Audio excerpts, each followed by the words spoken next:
Good morning प्यारे बच्चों। आज स्वागत है आप सभी का इस प्यारे से चैनल में। हम लोग आज पढ़ेंगे रासायनिक अभिक्रिया और समीकरण, जो कि कक्षा 10 का पहला ही चैप्टर है। बोर्ड एग्जाम में अच्छा नंबर लाने के लिए हम लोग प्रयास करेंगे। तो पाठ का नाम सभी लोग डाल दो, रासायनिक अभिक्रिया एवं समीकरण। रासायनिक अभिक्रिया एवं समीकरण।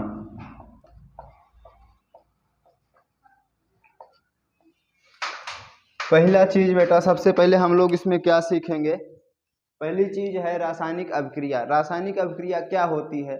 रासायनिक अभिक्रिया वह है जिसमें कोई पदार्थ या तो विघटित होकर या किसी दूसरे पदार्थ से संयोग करके नए पदार्थ का निर्माण करता है। तो इसको लिख लो बेटा, डिफिनीशन। रासायनिक अभिक्रिया, मार्कर सही नहीं चल रहा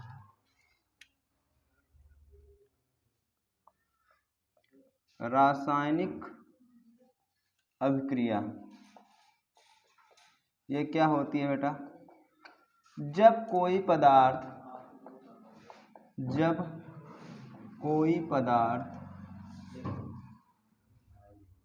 किसी दूसरे पदार्थ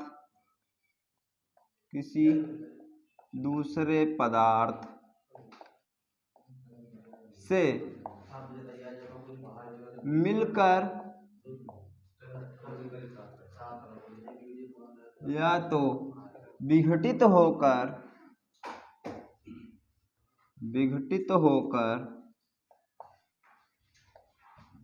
नए पदार्थों का निर्माण करता है,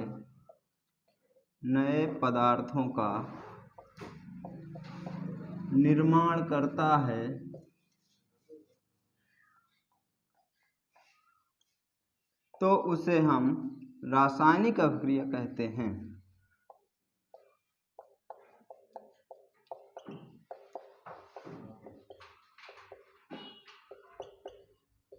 रासायनिक अभिक्रिया कहते हैं। क्या पढ़े हम लोग? जब कोई पदार्थ किसी दूसरे पदार्थ के साथ संयोग करके अथवा विघटित होकर नए पदार्थ का निर्माण करता है तो उसको रासायनिक अभिक्रिया बोलते हैं या केमिकल रिएक्शन बोलते हैं। इसको हम एक उदाहरण से और अच्छे से समझ पाएंगे। जैसे हमारे पास कोई एक यौगिक है कैल्शियम ऑक्साइड। ये जब कार्बन डाइऑक्साइड के साथ संयोग करता है तो बना लेता है कैल्शियम कार्बोनेट। ये क्या है? Calcium oxide. ये है कार्बन डाइऑक्साइड। इसमें दो पदार्थ आपस में संयोग करके एक नया पदार्थ बना रहे हैं। जब नया पदार्थ बनता है तो हम लोग कहते हैं रासायनिक अभिक्रिया हो रही है। ऐसे एक और लिखे हैं कि जब विघटित होकर नया पदार्थ बनाता है, जैसे हमारे पास कैल्शियम कार्बोनेट ही है, इसको जब हम लोग गर्म करते हैं तो ये टूट जाता है। किसमें टूटता है? तो ये टूटता है बेटा कैल्शियम ऑक्साइड और कार्बन डाइऑक्साइड में। यहाँ पे क्या हुआ? कैल्शियम कार्बोनेट टूट कर नए पदार्थ का निर्माण किया। तो ये भी क्या हुई? एक रासायनिक अभिक्रिया हुई। रासायनिक अभिक्रिया में दोनों चीजें हो सकती हैं, या तो किसी दूसरे पदार्थ के साथ संयोग करके नया पदार्थ बनाएगा या फिर विघटित होकर नया पदार्थ बनाएगा। तो रासायनिक अभिक्रिया हम लोग समझ चुके हैं। अब हम लोग पढ़ेंगे रासायनिक अभिक्रिया के प्रकार। रासायनिक अभिक्रिया के प्रकार में कितनी प्रकार की रासायनिक अभिक्रिया होती हैं और उनके उदाहरणों को हम लोग समझेंगे। हेडिंग डाल दो, रासायनिक अभिक्रिया के प्रकार। रासायनिक अभिक्रिया के प्रकार।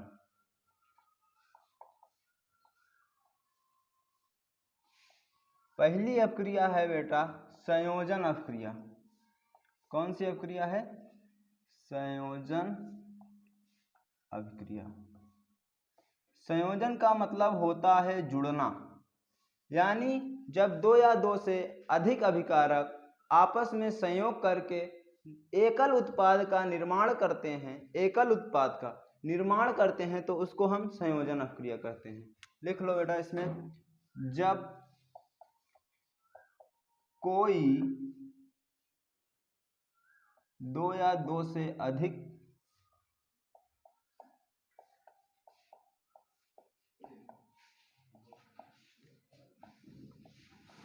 पदार्थ आपस में संयोग करके, आपस में संयोग करके एकल उत्पाद का निर्माण करते हैं, एकल उत्पाद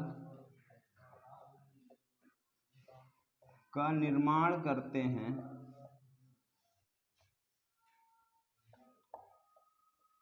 तो उसे हम संयोजन अपक्रिया कहते हैं।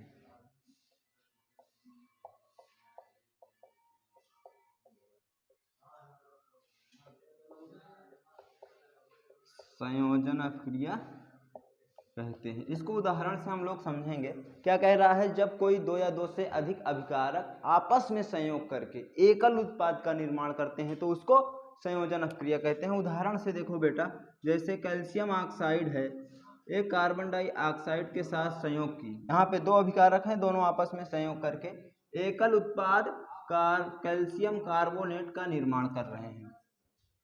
दो अभिकारक आपस में संयोग करके एकल उत्पाद बनाए तो इसको हम लोग क्या बोलेंगे बेटा, रासायनिक संयोजन अपक्रिया। रासायनिक संयोजन अपक्रिया या सिंपल भाषा में संयोजन अपक्रिया बोलेंगे। इसमें एक और उदाहरण हम लोग देख सकते हैं, जैसे नाइट्रोजन जब हाइड्रोजन के साथ संयोग करता है तो बनाता है अमोनिया। यहाँ पे भी क्या हो रहा है, दो अभिकारक आपस में संयोग करके एकल उत्पाद का निर्माण कर रहे हैं। नाइट्रोजन हाइड्रोजन दो अभिकारक हैं और ये अमोनिया का निर्माण कर रहा है, तो ये क्या हो गई, संयोजन अपक्रिया हो गई।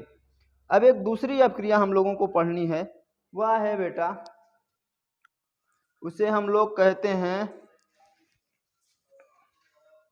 वियोजन अपक्रिया। कौन सी अपक्रिया, वियोजन अपक्रिया। वियोजन का मतलब होता है बेटा टूटना। कौन सी अपक्रिया है, वियोजन। वियोजन का मतलब टूटना, यानी जब कोई यौगिक दो या दो से अधिक सरल अणुओं में टूट जाता है तो उसको हम वियोजन अपक्रिया कहते हैं। जब कोई यौगिक दो या दो से अधिक सरल अणुओं में टूट जाता है तो उसे वियोजन अपक्रिया कहते हैं। इसको लिख लो बेटा, जब कोई यौगिक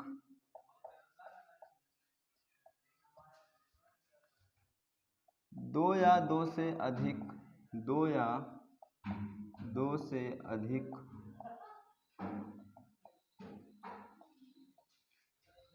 सरल अणुओं में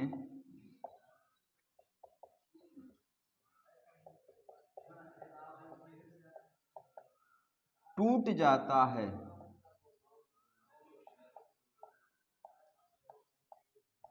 तो उसे वियोजन अपक्रिया कहते हैं।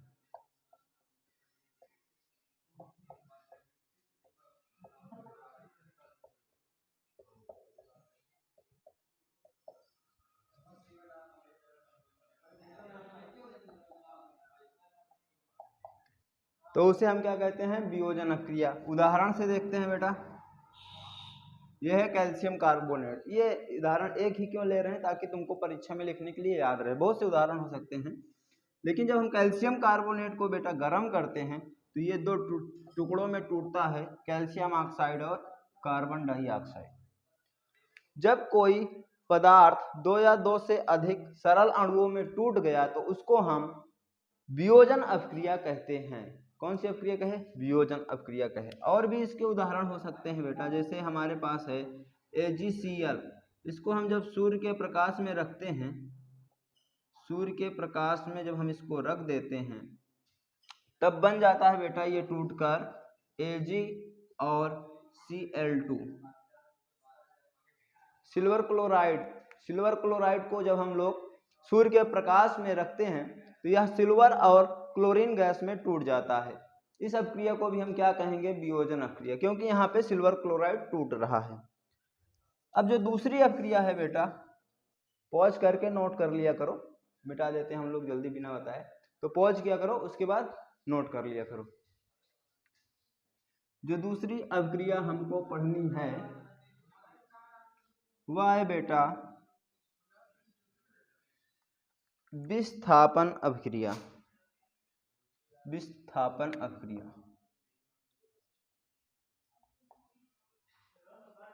विस्थापन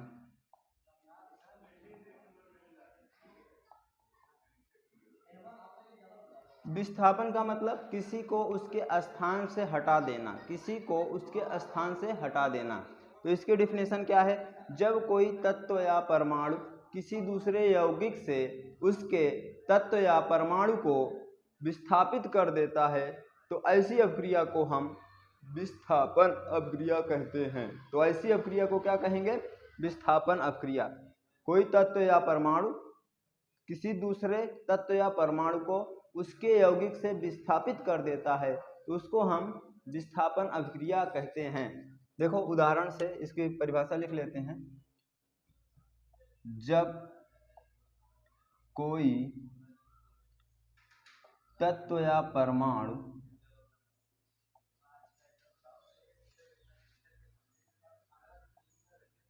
किसी दूसरे तत्व या परमाणु को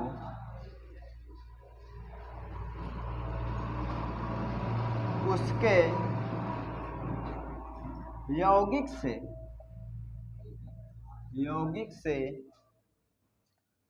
विस्थापित कर देता है। विस्थापित करना मतलब उसको उसके स्थान से हटा देना, विस्थापित कर देता है तो उसे विस्थापन अभिक्रिया कहते हैं। विस्थापन अभिक्रिया कहते हैं।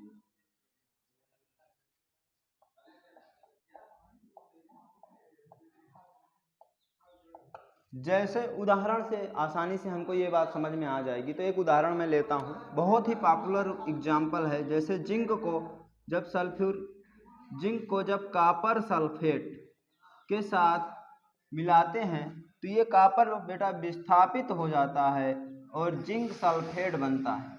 यहाँ पे देखो कॉपर इसके साथ था लेकिन कॉपर क्या हुआ? विस्थापित हो गया। तो ऐसी अभिक्रिया को हम क्या कहेंगे? विस्थापन अभिक्रिया कहेंगे। यानी कि जब कोई तत्व या परमाणु अपने स्थान से विस्थापित हो जाए तो उसको हम विस्थापन अभिक्रिया सरल भाषा में कह सकते हैं। विस्थापन अभिक्रिया को एक और प्रकार है जिसको हम बोलते हैं द्विविस्थापन अभिक्रिया। कौन सी अभिक्रिया? द्विविस्थापन अभिक्रिया। तो दूसरी हेडिंग डाल दो बेटा, अगली हेडिंग नंबर अपना डालते जाना, थोड़ा सा मुझको याद नहीं था। द्विविस्थापन अभिक्रिया। द्विविस्थापन अभिक्रिया क्या होती है बेटा? जब दो बार विस्थापन हो जाए उसी को हम द्विविस्थापन अभिक्रिया कहते हैं। जब दो बार विस्थापन हो जाए तो उसको क्या बोलेंगे? द्विविस्थापन अभिक्रिया। इसकी डिफिनेशन कैसे लिखेंगे? जब आयनों का आपस में आदान प्रदान होता है तो उसको हम द्विविस्थापन अभिक्रिया कहते हैं। लिखो, जब कोई अभिक्रिया में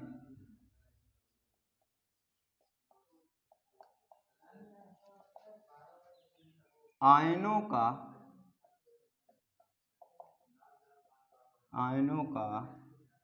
आदान प्रदान होता है।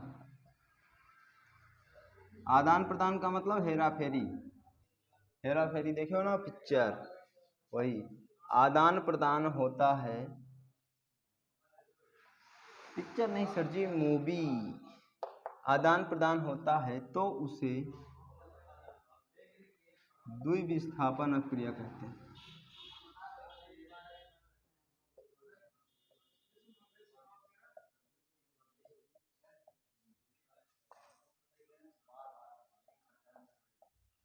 इसको एक उदाहरण से समझते हैं बेटा, बहुत ही बढ़िया उदाहरण है। जैसे हमारे पास है बेरियम क्लोराइड और है सोडियम सल्फेट। क्या है हमारे पास? बेरियम क्लोराइड है और सोडियम सल्फेट है। जब इनको हम मिला देते हैं तो बन जाता है बेटा BaSO4 प्लस NaCl। यहाँ पे कौन कौन से आयन हैं? अगर एक बार हम देखें तो Ba2+Cl-, यहाँ पे कौन सा आयन है Na+SO4-2। अब देखो यहाँ पे कौन कौन से आयन हैं Ba+2SO4-2, यहाँ पे कौन सा आयन है Na+Cl-। यहाँ पे Ba+ था उसके साथ Cl- था, तो Ba+ के साथ यहाँ पे क्या हो गया SO4-। Ba+ इसके पास आ गया, Na+ इसके पास आ गया, Ba+ और Na+ आयनों का आदान प्रदान हो गया। इस आदान प्रदान होने की वजह से इसको हम द्विविस्थापन अपक्रिया कहते हैं। यहाँ पे 2 बार विस्थापन हो रहा है। समझ गई ये बात?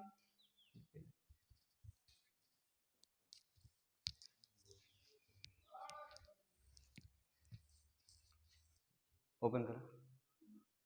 तो क्या है बच्चों की आज हम लोग द्विविस्थापन अपक्रिया तक पढ़ें। आगे बची हुई टॉपिक जो है ऊष्माक्षेपी, ऊष्माश्लेषी, ऑक्सीकरण, अपचयन, रेडॉक्स अपक्रिया, रासायनिक अपक्रिया को संतुलित करना, ये सब चीज़ें हम लोग अगली क्लास में सीखेंगे। तब तक के लिए आप लोग इंतजार करिए और इसको रिवीजन करके बार बार देखिए ताकि आपके दिमाग में छप जाए।